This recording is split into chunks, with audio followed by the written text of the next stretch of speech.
తులసి చందు. ఈవిడ ఒక జర్నలిస్టు. ఈమెకు ఆపోజిట్ గా కొంతమంది రకరకాల పేర్లతో ఆమెను విమర్శిస్తూ ఉంటారు. అండ్ రాములమ్మ, ఈవిడ కూడా ఒక జర్నలిస్టే.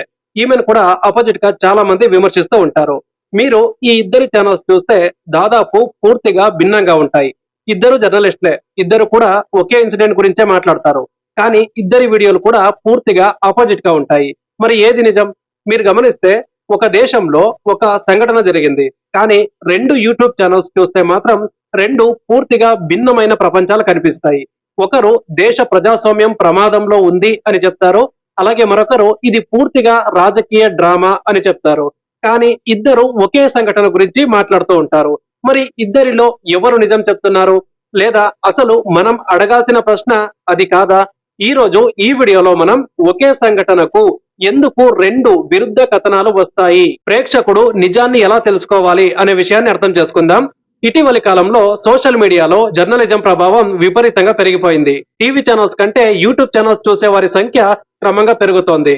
ముఖ్యంగా రాజకీయాలు, సామాజిక ఉద్యమాలు, ప్రభుత్వ నిర్ణయాల గురించి చాలా మంది యూట్యూబ్ ఆధారంగానే అభిప్రాయాన్ని ఏర్పరచుకుంటూ ఉన్నారు. అయితే ఇక్కడ ఒక పెద్ద ప్రశ్న మొదలవుతుంది. ఏంటంటే ఒకే సంఘటన గురించి ఇద్దరు జర్నలిస్టులు పూర్తిగా భిన్నమైన విశ్లేషణ ఇస్తే ప్రేక్షకుడు ఎవరిని నమ్మాలి?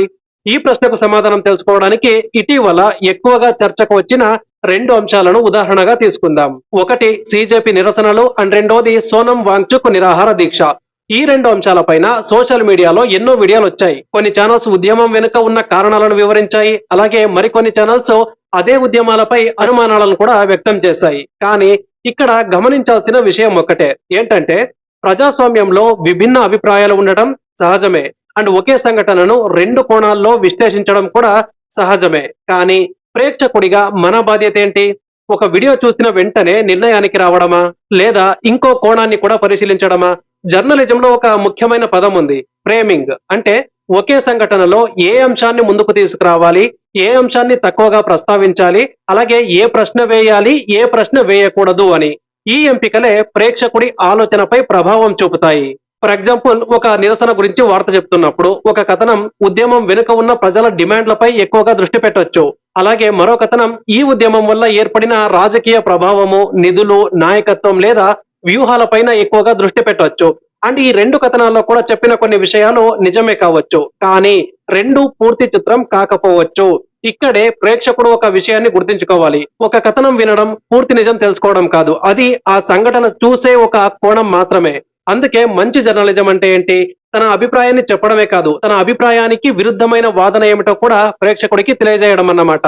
అక్కడి నుండే విశ్వసనీయత అన్నది ప్రారంభమవుతుంది. కానీ ప్రేక్షకులు ఎందుకు ఎక్కువగా తమకు నచ్చిన కథనాన్నే మళ్లీ మళ్లీ చూస్తారు? అండ్ యూట్యూబ్ ఆల్గోరిథం ఇందులో ఎంత పాత్ర పోషిస్తుంది?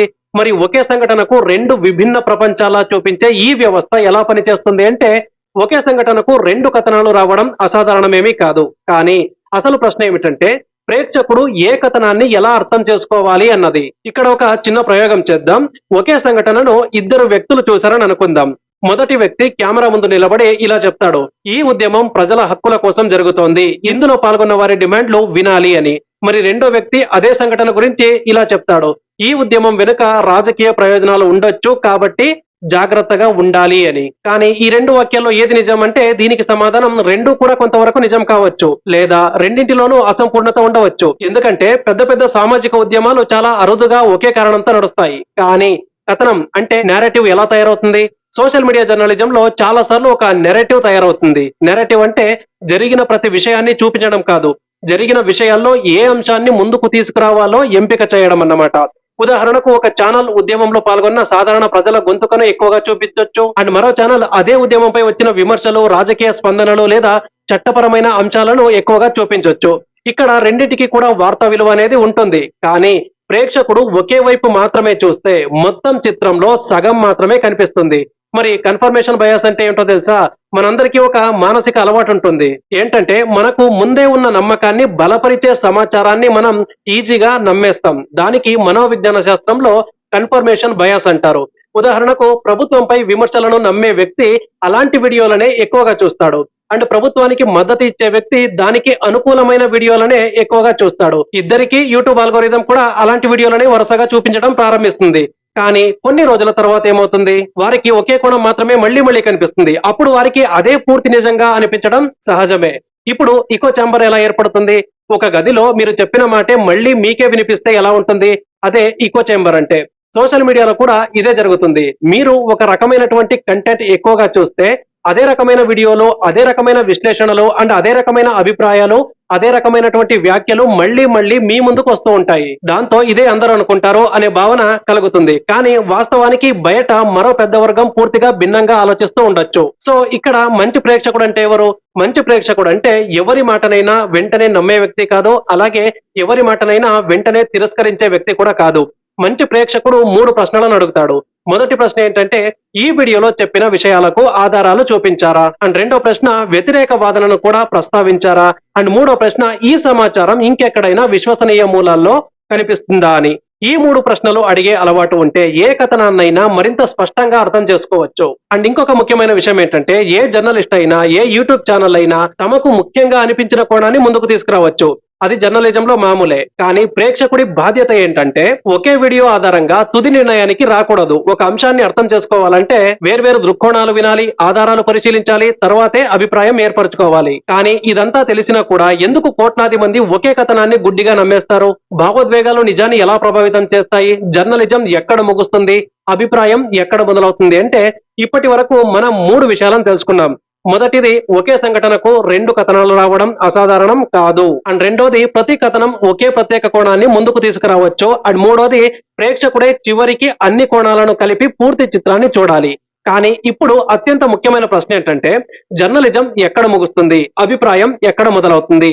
ఒక సంఘటన జరిగింది. ఆ సంఘటనను ఎవరు, ఎప్పుడు, ఎక్కడ, ఎలా అనే ప్రశ్నలకు సమాధానం ఇవ్వడం వార్త. కానీ దీని వెనుక ఉద్దేశం ఇదే, ఇది ఖచ్చితంగా కుట్రే, ఇదే నిజం అని చెప్పడం విశ్లేషణ లేదా అభిప్రాయం అన్నమాట. ఇక్కడ విశ్లేషణ కూడా తప్పు కాదు, అలాగే అభిప్రాయం చెప్పడం కూడా తప్పు కాదు. కానీ ప్రేక్షకుడు ఈ రెండింటి మధ్య తేడానైతే ఖచ్చితంగా గుర్తుంచుకోవాలి. అంటే భావోద్వేగం వర్సెస్ ఆధారం. అంటే మన మెదడు ఆసక్తికరమైన కథలను త్వరగా గుర్తించుకుంటుంది. కోపం, భయం, గర్వం, అన్యాయం ఇలాంటి భావోద్వేగాలు కలిగించే వీడియోలు ఎక్కువగా ప్రభావం చూపుతాయి. అందుకే సోషల్ మీడియాలో చాలా వీడియోలు మొదటి 30 సెకండ్లలోనే బలమైన భావోద్వేగాన్ని సృష్టించడానికి ప్రయత్నిస్తాయి. కానీ ఒక ప్రేక్షకుడిగా మనం అడగాల్సిన ప్రశ్న ఒక్కటే, ఏంటంటే ఈ భావోద్వేగానికి ఆధారం ఏమిటి? ఒక సమాచారం నిజమో కాదో ఎలా తెలుసుకోవాలి? సో మీరు ఈ 4 అలవాట్లు పెంచుకుంటే చాలా సార్లు తప్పు సమాచారానికి దూరంగా ఉండొచ్చు. ఒకటి, ఒక్క వీడియోతో నిర్ణయం తీసుకోకండి. అదే అంశం పైన వేర్వేరు విశ్వసనీయ మూలాలను కూడా పరిశీలించండి. అండ్ 2, అసలు ఆధారాన్ని వెతకండి. కోర్టు పత్రాల, ప్రభుత్వ ఉత్తర్వుల, అధికారిక ప్రకటనల, లేదా కేవలం ఎవరో చెప్పిన అభిప్రాయమా అన్నది.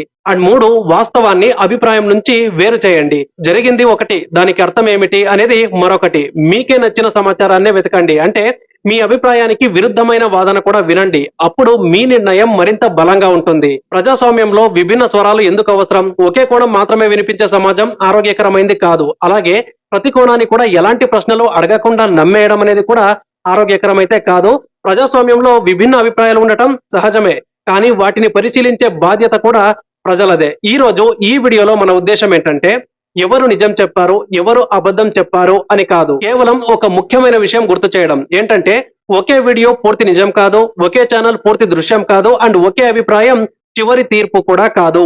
నిజం చాలా సందర్భాల్లో వేర్వేరు ఆధారాలను పరిశీలించిన తర్వాతే స్పష్టమవుతుంది. కాబట్టి ఇక ముందు మీరు ఏదైనా పెద్ద పెద్ద రాజకీయ, సామాజిక లేదా జాతీయ అంశంపై వీడియో చూసినప్పుడు ఒక్కసారి ఆగి ఈ 3 ప్రశ్నలు వేసుకోండి.